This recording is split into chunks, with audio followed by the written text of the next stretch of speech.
to another segment of Cafe Talk with Pastor Glover. I am here with a very special family. Not that all the other families are not special, but this family is kind of dear to my heart. I'm probably going to get in trouble for that later.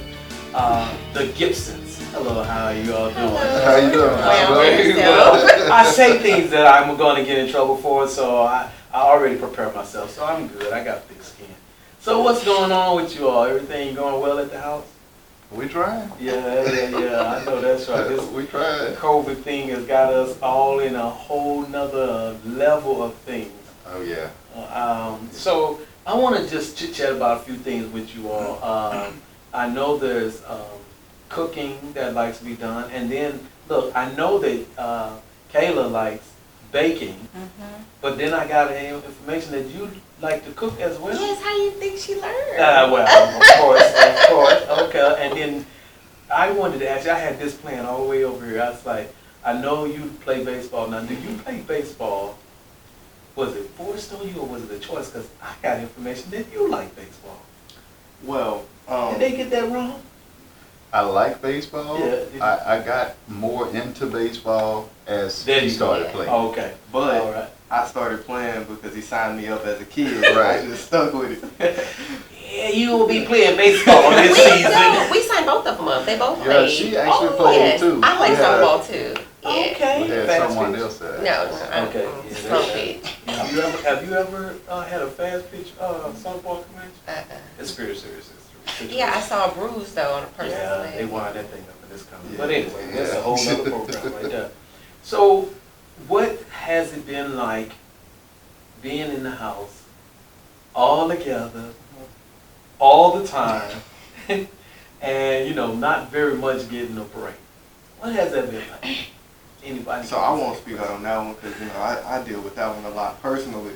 Okay. So I ended up playing the game a lot, just to get away from it, get somewhere else mentally. Right. But every day I try to get outside and do something physical because it's just A lot. I need to get some fresh air. Fresh.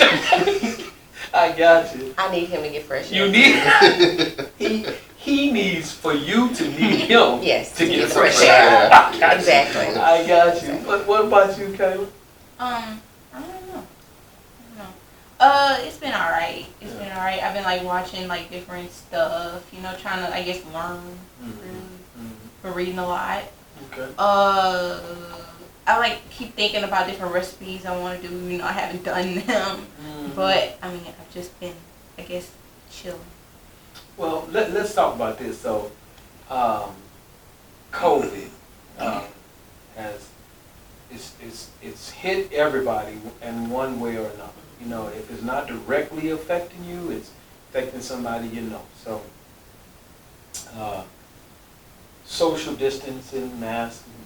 I'm looking at. I believe that this is something that's going to go on for a while. What's your thoughts on that? What do you feel about COVID and the way things are going? I mean, just personal opinion. Well, I agree with you. I honestly think it's going to go on a while until people can get themselves to think about someone besides themselves. Correct. Because we have a lot of people that, are of the mindset that, this is you're infringing on my rights about wearing a mask and things of that nature. And I would really encourage people to not look at it that way as your rights being infringed upon, because if wearing a mask means that you're going to potentially stop someone right in your own household from possibly getting this disease, which we don't know a whole lot about right now anyway, then why would you not want to try to help somebody else, even people in your own household? Right. So I believe it's going to be around a while simply because of the mindset of people still. Yeah. And even when they get a vaccine or whatever have you, you're right. I think it's a thing that we're going to wrestle with for quite some time. We had you scheduled on, and we wanted you to bring some baking with us. So I just want to give you a heads up. When they reschedule you, it'll be a baking segment. So be prepared for that. I bought some of her sculpts though. Oh, she did does you? sculpting. Okay. She made me. No, I could have picked stuff out. that. Look, she made. Wow, that is so cool. Man, And what is this made out of? Polymer clay. Say again. Polymer clay. Yeah, I was gonna try to see it. But I know I'm on camera, so let's, I already mess up enough. You see, that's a mixer.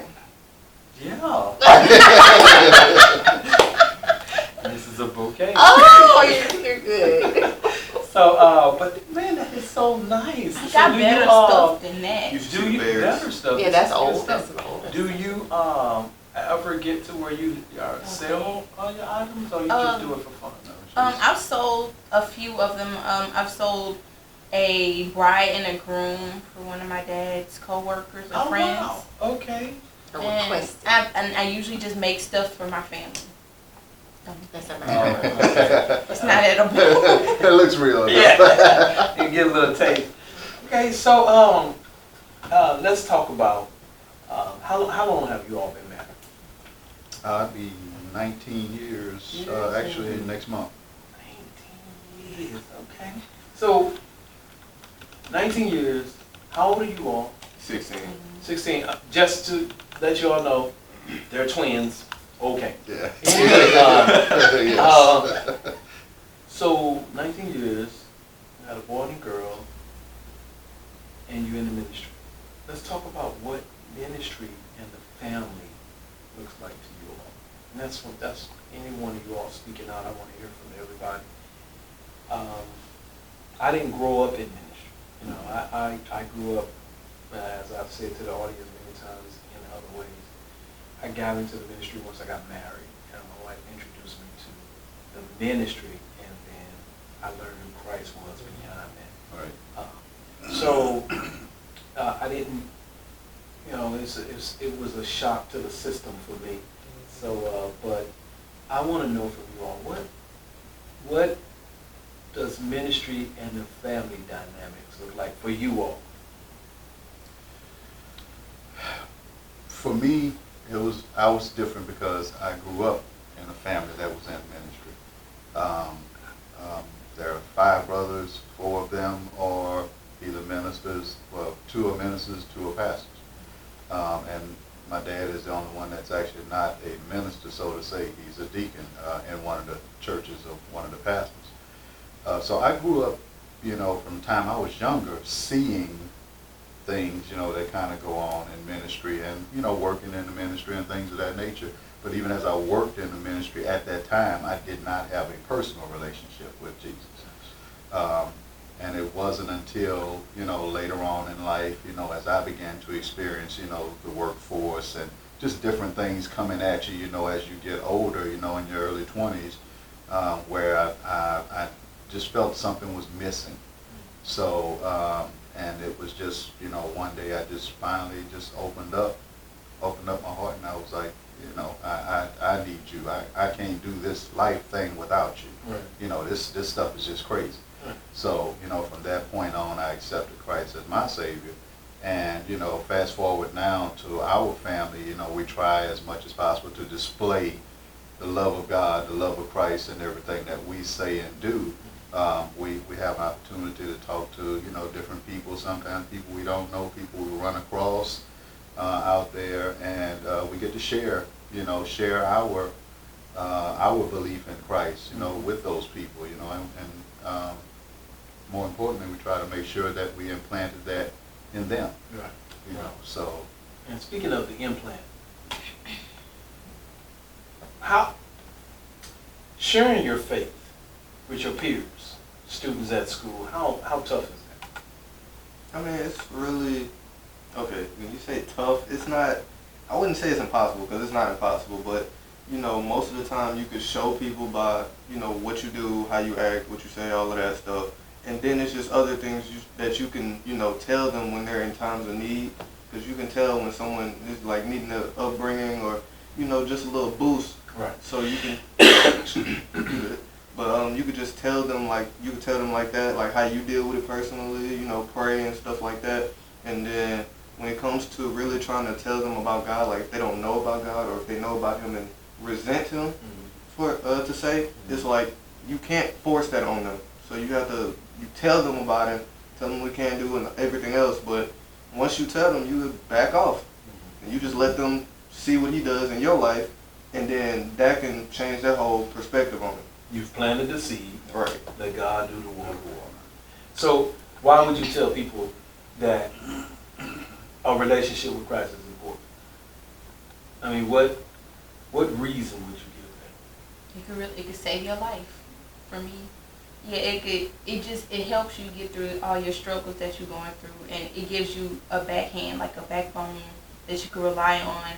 So you just I guess put yourself out there and hope that you can be saved, and if you're in trouble, that there will be somebody, I guess, to help you along the way. And serving Christ is the easiest thing you can do, ain't it? Oh no. I mean, once you accept Jesus Christ in your life, everything just gets hunky dory, you know. I was saying it was gonna be I know easy. that's right. We have this is Family Month, and that's one of the reasons we're doing the family dynamic, and we're trying to focus on the family. So I want to talk about just a little bit about what it takes to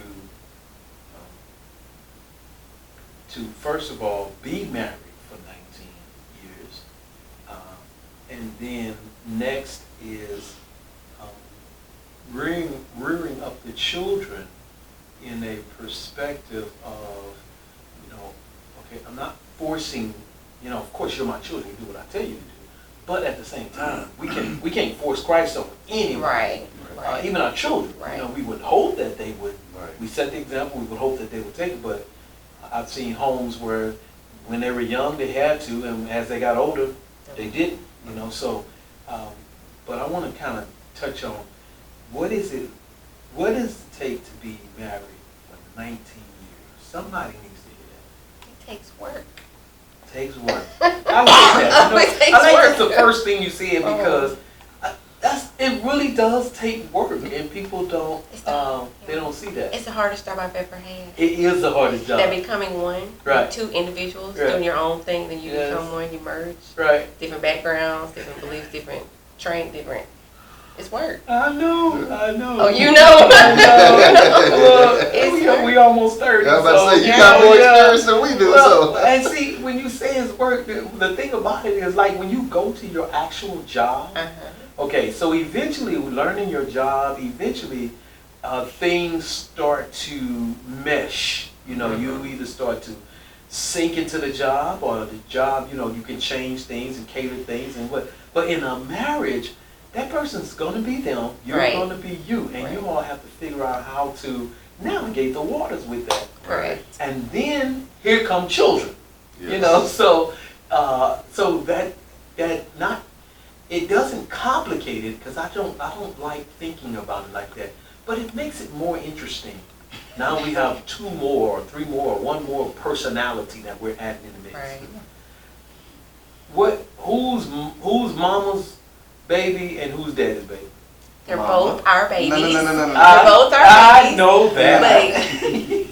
But Your Caleb, mama, Okay. and then her. but you know that Daddy's electric girl. autocus thing, that's Yeah. how that is. I got you. So you like that, you say throw the kids in the mix, it's Yeah. like all your attention goes to them, so it's Yeah. off of each other. Right. And so it's more on them, so that's where you can get thrown off, Yeah. and then you have to remember that you're still married, You're still and when married. they're gone, y'all need to know each other. Absolutely. One of the things we had to do with my wife, I say, look, you'll always be first. It's just that while the kids here, You gotta take care of them. I gotta take care of them. But you're always first, because the truth of the matter is, when they're gone, They're gone. You it's still gotta me know and each you. other. I don't want to right. ruptured everything in the midst Right. of them Right. growing up, Exactly. and then now we have to fix it. Right. Yeah. Tell me what you all think about Pastor, Pastor Dr. Mark A. Ellis. Tell me, what do you think about him? Tell me, I believe he's a phenomenal pastor. I've been under quite a few pastors, but I want to know, what do you think about our pastor? Honestly, he's gonna see it. Tell the truth. He's very open. He's open. Yes, he is. And he likes he teaches about integrity, which most pastors are not open with you checking them on integrity. Correct. So he's like, oh, okay. I said, oh, that's real. So I like realness, Yes. integrity, Yes. open. He's open about a lot of things. Yes. I said on the last time, you think he's a comedian. I think he thinks so too. Yeah, he probably. He ain't called me on it yet, but I'm sure he gonna eventually. But He said last night he likes laughter. Yeah, see, he be cutting up. He be cutting people up. Though. He does. Yeah. Yes. But I mean, hey, if it fits, If it, that then it's something that Don't you hurt the need to people get for feelings. for that time period. I'm glad you But, said that, man. You know, I mean, his honesty, the fact that you can reach him and he asks you if you have issues with Yes. something to reach out to him. Correct. And he doesn't just say reach out to me and then you reach out and he He doesn't means it. respond. Right. He actually responds. Mm-hmm. You know, Yes. and for me, that was huge Right. when we came here. Right. That was huge. Along with, like my wife said, the fact that he constantly talks about integrity, being integritous in everything that you do and everything that you say, how you handle your business, just everything. You know, for me as the man, as the head of my household, that's huge. Right. You know? I agree. To see that example, and I didn't see many examples growing up of a father figure at all. Even though I'm older than Pastor, I still see him in my spiritual Right. father. Right. And so, that's important to me. What do you all think about your pastor? Right, so I wanted to get, piggyback off of what he said.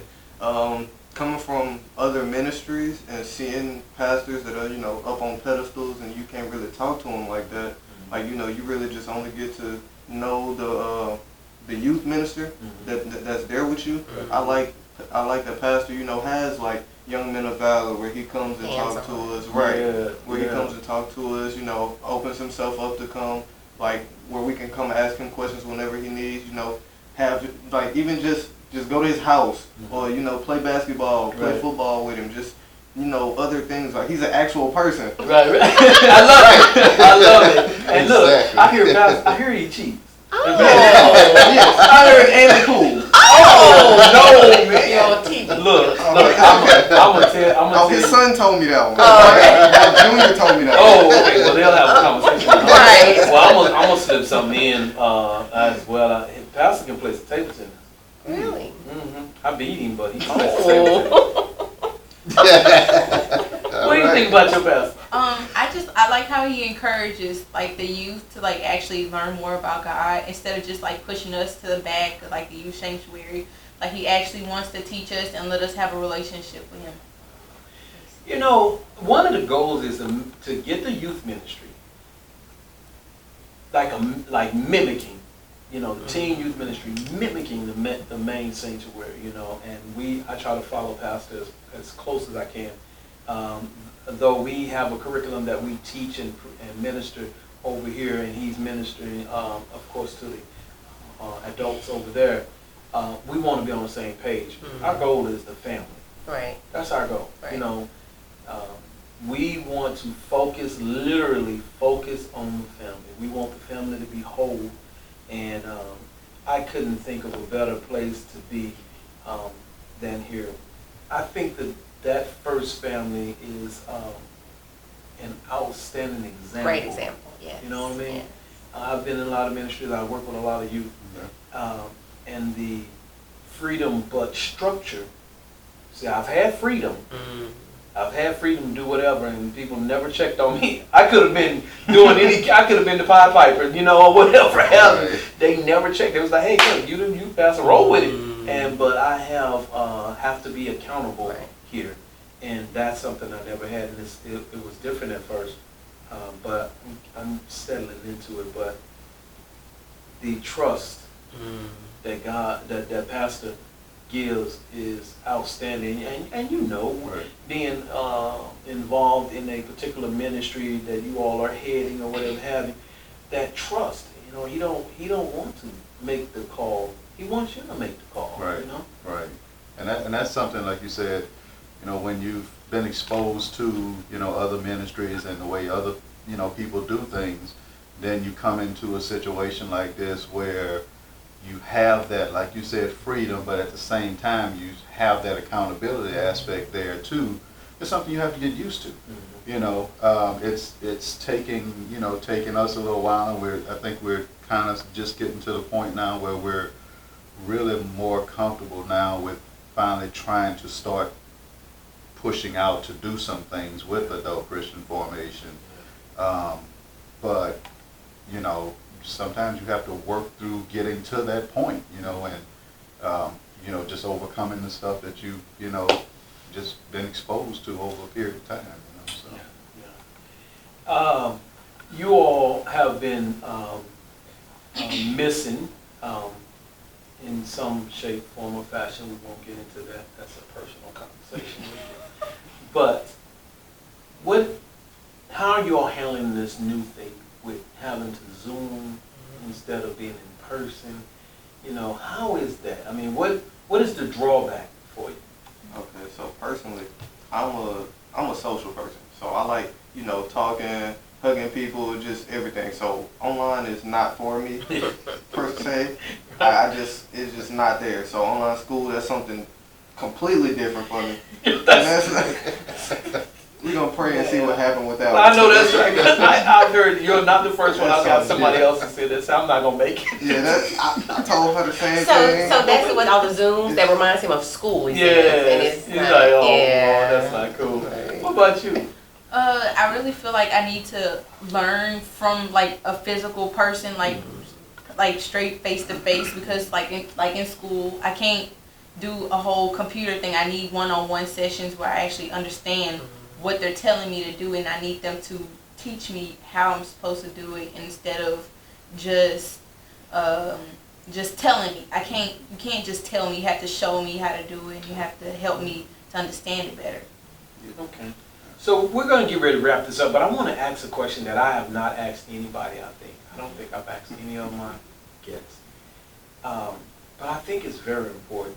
Me and some of the team have been talking about this. How is this on you all's psyche? How are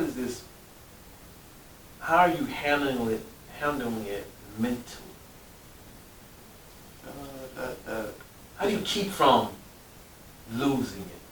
And then once you answer that, because I think someone needs to know that, you know, what is a method to stay centered in all this that's going on? One thing I'm gonna say is you have to know yourself. So my dad has always told me to know my own body. So know what I need physically and, you know, mentally. So starting out, I like going outside. That is something I have to do, because if I don't go outside, I'm gonna be crazy. I'm gonna be mad at her for no reason. I'm gonna be mad at him for no reason. It's just not gonna be nice for nobody. And boy, when y'all get mad, y'all get mad. Y'all get Right. mad, y'all make us mad. I'm like, what in the world? What's wrong with you? Right. What about you? How do you keep your focus, your center? I don't know. I guess I just have to like keep myself occupied, do something with my time instead of just, I guess, thinking out in the open. As if I just think of anything in general, I guess my whole mood or my whole thought process could change if I try to, like, I don't know, understand something else. But I just have to stay focused on what I'm just trying to do. Do you all find you've gone closer, or you all were good in the beginning and you're still good, or do you find yourself growing closer?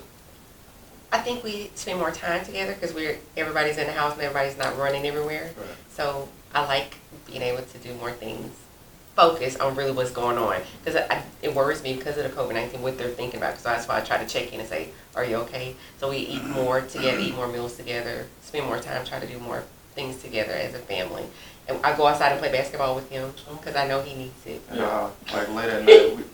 I'm sure I do need it, but like late at night or something before she goes to sleep, you know, just go in there and talk to her. Cause you know, not all necessarily as a family thing, but just go talk to her and just tell her why. And I mean, that comes with being open with her. So. Right. And that's what I need. And I love that, because what you all are saying is, sound like what you all are saying, you know, you're in each other's face, but still allowing each other's space. You have to. Right. You know, respecting that, you know, hey, you know, each person are individuals and they have their space, but always know that we're here and I love it. And I think more families, there's some out there that's doing that, but I think more families really need to adhere to that. My phone is buzzing, my cameraman is looking at me. So anyway, we're getting ready to wrap this up. Anyway, I appreciate you all. You guys, you want? Yeah, I want to chime in on that quickly from an adult perspective, because myself personally, about midway through this, I just felt a lot of stress. You know, still working. Yeah, I was working from home, but just got to the point where I just didn't want to hear anything else about it. I just needed to shut down for a little bit, you know. So I tried to, for a couple of days, just really not listen to anything concerning COVID, concerning any of that stuff going on. Right. You know, try to focus a little bit more on reading and praying, and just really just had to kind of shut down. I love shooting pool, so every once in a while I would go and, you know, just shoot pool for an hour by myself. You know, just go do that. Just shoot pool an hour for myself, you know, just to kind of get away from everything. And that was, you know, helpful for me. Are you any good at it? I'm okay. You're good. Like, Whenever people say that, I tell people all the time, they say, you play Taylor? I'm alright. I can show you. I like, you can give me some lessons. Now I shoot pool too, so we need to get together and shoot some pool. I'm sure I'm not as good as you, but I shoot pool. Anyway, so look, we appreciate you all joining. I really want to try to hit on some things like the Hero digital birthday party release is coming up real soon. I think it's on the 4th Sunday. And we really want you all to be involved. Please look in, you'll see on the screen different areas of the ministry where you can go in and look to see what's going on, our Facebook, Instagram, YouTube page. Check those things out, you all. Come in, join in with us, like us, subscribe to us so you can always be caught up on what's going on. And if you have a youth or young person in your home that you want to get involved in something, not that they're in trouble or anything, or even if they're in trouble, we would love to open our arms and our ministry to them. Pastor Mark A. Ellis and and I keep saying his whole name, I don't know why, but he and his family, his lovely wife, his children, they are awesome leaders within the ministry. I